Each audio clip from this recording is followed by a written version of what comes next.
What's up guys, ngayon ay napakalawak na ngayon ang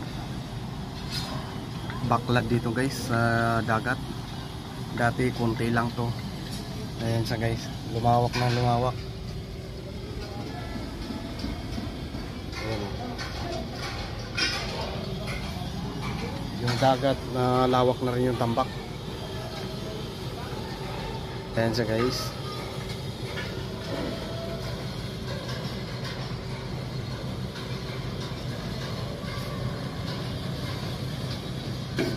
Yung baklad,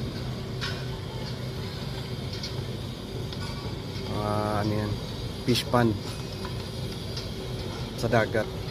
Yung kulay puti na yan guys, yan yung dagat.